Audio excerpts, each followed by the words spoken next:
crystal beads, and some of them are unusually shaped beads. And I know that people say, oh, they're just those beads. Well, you can't buy those beads now. You absolutely cannot. And I am not opposed on something like this. These are not plastic either. No, it's all glass. They're all crystal beads.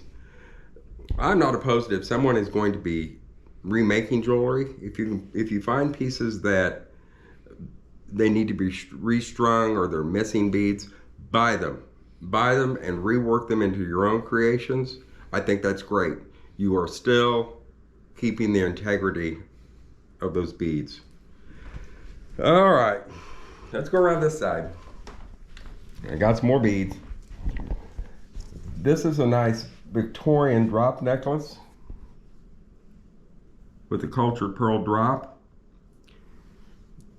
This is, and everything else that you're going to be seeing except for one little set, two things, is all going to be sterling. It's all marked sterling, or not, well, not even 925. Most of it I think is all marked sterling. This is an Art Deco honey amber stone bracelet. This is marked Signer. And that is all sterling with emerald green stones. And this one has amethyst colored stones.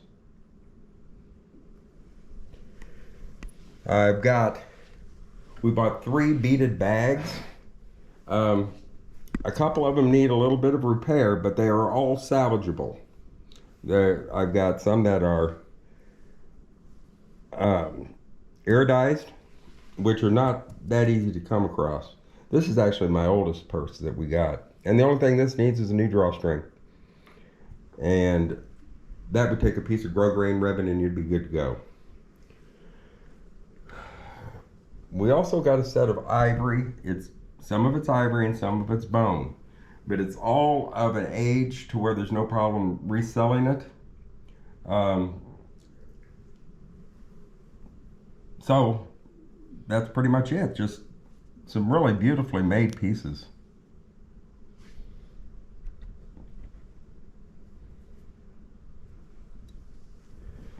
Okay. Oh, this is one of my loves. To give you an indication. We'll go through that china cabinet later. You need to stop yourself. I started out with one piece of Ruby Flash souvenir. I've got 125, 30 pieces now, probably. At least. But I just think they're so nostalgic. And this is the kind of thing that people kept because it had meaning for them. It was not an expensive piece of glass to begin with, but it was a cherished memory. And then it became a cherished memory for their children. And hopefully this will stir some emotion in someone else one of these days when I'm long gone. Back to the jewelry. Every piece here, I bought a set of, well, I didn't buy a set, I just bought a lot of them. These are all sterling silver butterfly pins with abalone inserts in their wings. This is one of the only things that is not sterling. This is 1960s, early 70s, and it's 3 pins, these 2 larger pins and a smaller pin, and a pair of earrings that match. And I just thought they were too cool. I couldn't I couldn't leave them behind. They had some really neat 1940s. A lot of this jewelry that you're going to be seeing was made in the 1940s.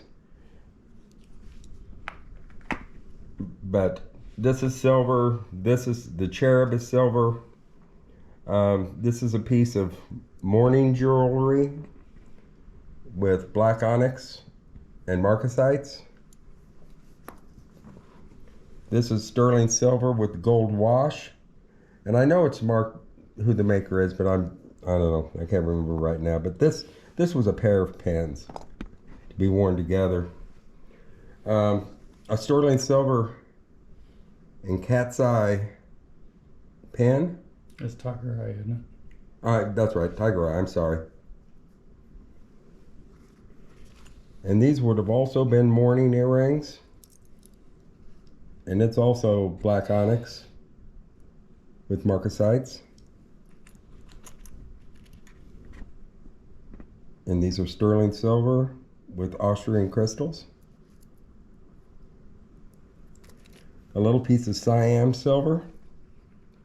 And that was the thing that really bugged me. The woman had, well, let's see, 6 huge boxes of nothing but Siam silver. And I was unable to buy that because they were selling it as a lot. And it all went for weight and is all going to be scrapped. Now this is Mark's. I found the work on this, the metal work on this, unbelievable. You know, I have a respect for spiders, and not that I want to mess with them, but look at the detail in there. And that's a brooch. Beautiful. And then we've got and like I say, you know, these are all sterling. It just depends on the time period. This is a sterling fantasy brooch with a honey-colored center stone and smaller stones. But that's a whopper. It's big. Same with this. And this one, I don't think that one was marked anything. But that's absolutely gorgeous with aquamarine colored stone. A marlin pen, another cherub pen, a floral pen. I love this one. This is an older piece. This probably was about 1910. A hand holding a sheath of leaves. These pieces, I think all three of them, I know these two are. These two pieces are both 1940s Coro, sterling silver. And this is a sterling silver piece, also 1940s.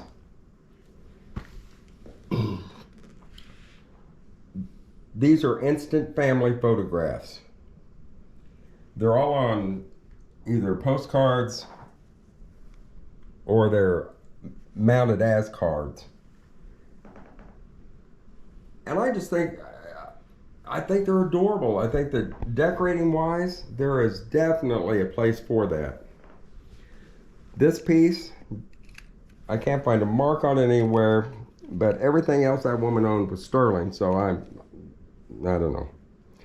And I looked at it and I thought, well, look, there's a kid from probably 1950. He's got his little bow tie, but I got to looking at it, and he has a hat that's hanging on the tree. So I'm thinking this is probably more like 1910, 1915. And it is a slide locket. Okay, here's some more of my recovery. I just don't like to see things go away. These are all antique animals, glass animals, and this would have been a wonderful gift for a child back then. I've got birds, and different birds. I've got dogs. I've got a cow. Let's see. Oh, it's another dog. A horse. A pair of squirrels. A rooster. A hen. A pressed glass hen on nest candy container. A hand-blown Easter egg. It says Easter 1902. I have 3 pincushion dolls. Now aren't they living their best life? A beautifully painted piece of Bristol glass. A Royal Doulton figurine. A wireless cloisonne vase.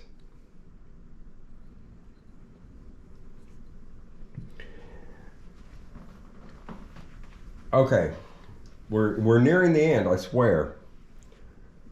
I purchased these pieces specifically. Everyone says no one collects clear glass. Now, when I was growing up, these were pieces that any collector would give their right tooth to get. Because we're looking at Art Deco. These are New Martinsville. These and him are all Heisey glass. And these are also Heisey. And the three roosters, how come I got three roosters? I'm not sure, but I wasn't gonna let one of them stay. I have to do some research on them. And the duck is very heavy glass. Also 1930s, maybe early 1940s. And I'm gonna show you my swung bases again from this side. Well, we wouldn't want to miss those now, would we? No. And does everybody notice that he said my swung bases?